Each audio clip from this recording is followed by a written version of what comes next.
Guys, and welcome back to another video. So as you saw from the title and probably why you clicked on the video, this is a video of how to replace the oil filter, air filter, spark plugs and replenish the oil on a MK3 Renault Clio. So let's dig in. So here are the parts. I could only get NGK iridium plugs, which these are a bit pricier than I would have liked, and they're probably a bit too good to be putting in something like this, but it's all they had, so this is what it's getting. So I've got a Bosch oil filter, Wix air filter, and just some 5W30 oil. So first things first, I'm going to dig into the air filter, which is just down here. You should be able to pop this cap off pretty easily with your hands, and then push that down, and this comes out very easy to do. 30 seconds, you've got the old one out and the new one popped in like that, nice and sound in there. I would like to get all that stuff out of there, but I need a hoover or something, which I might do when I get back to the house, so I would recommend doing that. But this just pops in the way it came up,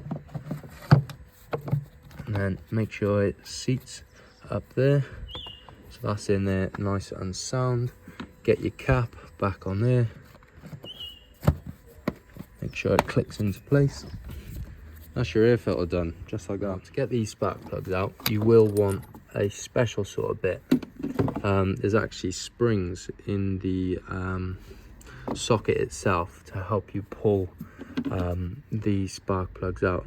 Now these don't look too bad. The car actually has pretty good service history, but I am going to be replacing these anyway. So these are the NGK iridium spark plugs, and we're just going to be doing one by one. So I'm going to pop this back on the end of my socket, so as you can see it kind of keeps it in there, so you can actually place it down there. Now I'm just going to go by hand, so I'm going to need two hands for that. You just want to spin them in by hand with a nice extension bar, and that is pretty much tight with my hand. I'm not going to use the actual ratchet, but I'm just going to get it nice and snug just until it's tight enough. You should feel it. You don't want to over tighten it, and just replace the other three. You should be able to get to the other three without taking any of this piping off. I will let you know once I've done it. This was a 14mm socket, and of course with the spring you might get like a rubber in there that holds it as well, with different types of tools. But I can't stress enough, don't use power tools. I just used this to ratchet it up. I didn't actually use the actual electrical function of it. So yeah, just get them out of there. You don't want to cross thread your spark plugs, as you will have a very bad time if you cross thread the holes for the spark plugs. So they're all done now, and they're nice and tight. Just going to pop the coil pack back on there, and they just plug on quite nice and easy. Just make sure you hear that little sound of them clicking into place. I believe that's number 4. They've made them pretty much idiot proof. There we are. The sun's coming out. There we are. So now pop this back on. You've got 2 little pegs there. Pop them on. Obviously I might need 2 hands for this, but yeah, that's your spark plugs and your air filter done. So far, the part everyone loves, changing the oil and the oil filter. So on my car I've got an under tray, and I've got 2 10mm holding it up. You may have more depending on how abused your car has been by other mechanics. So just gonna rip them 2 10mm off, and then we'll see what we got. 2 10mm, because I tried putting a 10mm on there because it looked like a hex, which I believe it is a hex, because that's not a round, but they were T30s, and one snapped. So yeah, I love French cars. And what makes me love them even more is where they put the oil filter. That is directly and well, on top of the subframe, which is wicked. So I don't think there's any way of getting to that apart from just the way it is. So first I'm going to drain the oil, which looks like a square socket, which won't be just a normal socket. I should assume that it is I think that's a 1/4 inch ratchet spanner, but you actually need a square key, which is pretty cheap in Halfords. I think it's less than a tenner, and you just pop that on the end of your normal ratchet. I think it's 1/2 inch. No, it can't be 1/2 inch. Whatever it is, the size up. Yeah, you just need the square key and get yourself something to drain it into. I have a proper container. I just cut the top off of an old oil bottle, so that's just draining now. Got the old sump key plug off, just gave it a bit of pretty clean. It's not a copper washer, so I'm just going to reuse this. It looks like there's a bit of silicone in the middle.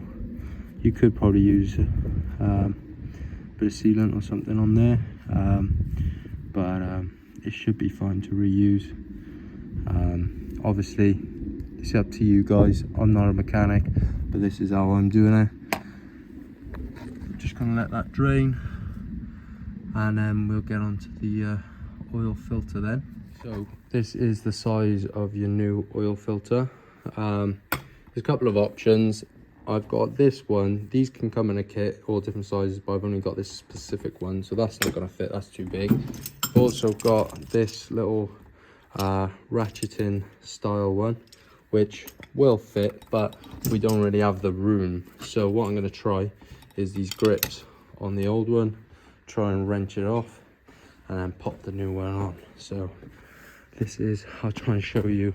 It's just hard to get a camera angle, but I'll show you how I do it. I did get it with the grips. Be prepared for a messy one. Wasn't on there too tight, to be honest, so it's come off quite easily.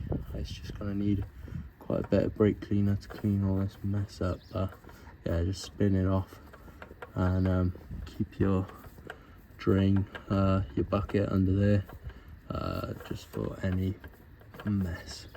So I'm gonna keep spinning this off. It's slippery with it all. Oh, there we are. So that's off. That's gonna be full. So just empty that out and pop it onto something if you can. Let me put the camera down. So before installing the new one, either get some new or old oil, doesn't really matter. You just want to lubricate the surface of the oil filter, and then we want to screw this back in. So I've got the cloth there at the moment just to stop any of the oil, just stop oil. Fuck them up. Right, now we're just gonna go clockwise if you can. I might have to change my gloves because I haven't got a grip on here. Just make sure you don't cross thread it on. Just want to get it nicely on there. Yeah, there we are. I'm just going to tighten that up, hand tight, as tight as you can get it with your hand, and that should be it then. Bit of an awkward one, but I've had worse. Yeah, that'll be job done on that one, and just give it a wipe afterwards. I recommend not putting the tray back on yet. Take your cap off, your oil cap, big yellow one on the side by there. We're going to fill it up with around about 3.5 for the first fill, and then we're going to run it quickly, let it cycle, check for leaks, check the dipstick, and then just top it up whatever we need. So I've got 5W30 there, and I'm just going to pour it in with a funnel. Try not to leave a mess around the edge there, but yeah, brake cleaner is your best friend on this job because it is a bit of a mess. Done everything correctly, should be purring like a kitten, and no leaks from the bottom. So just have a good look around, make sure the oil filter is not leaking, and where you put the bolt in at the sump is not leaking as well. I'm just going to let that oil cycle, and then I'm going to check the dipstick and top it off once the car is on the ground. So I'm just going to I'm going to find a new bolt and put the old bolt back in, and then we'll see what we got. But if you've done everything properly with the spark plugs, everything, it should be sounding just like this. So, great news. I love French cars, by the way. Don't know if I mentioned. My dipstick has snapped. So, I'm going to use my best judgment here. And I'm just going to fill it up to the 3.8 like suggested. Maybe just a bit under. So it's just got about, what's that? One. Yeah, so I just got to put another half a litre in. I hope yours isn't snapped, but what the hell, innit? What the hell is that? How am I even supposed to get the other bit out without taking the sump off? But yeah, that's it really. And then just give it all a bit of a clean. I've got some brake cleaner going around there now, and then you are all gonna clean up. Just a quick one. But last thing is, you will want to reset the oil light, which I don't think you can do from the buttons. So I do have a handheld which is pretty cheap, which does reset all of the lights. So you just want to reset that and stamp your book if you got a stamp. But yeah, that's pretty much it. Enjoyed that, guys. Give me a thumbs up if you did. Subscribe if you want to see more. And yeah, thank you all for watching, guys. That's pretty much it. If I've missed anything out, please comment down below. But that's pretty much what I do for a standard service. The other things you can do are the fuel pump, and you can do gearbox oil changes, coolant flushes, stuff like that. Depends on how far you want to get into it. But if you're just daily driving your car, you want to save a few quid on a service, I would recommend doing this, especially if you're going to keep the car a few years. You've got the tools then the first time you do it, and then going on after that, you'll save yourself a fair few quid, because I think a service goes for around 100 to 200 pounds these days, and that all cost me about 60 to 70 quid, including the spark plugs. But the spark plugs won't need doing every service, so just check your service book and just follow what it says, what maintenance you need, and you should be all right. Yeah, thank you very much, guys. Catch you in the next one. Peace.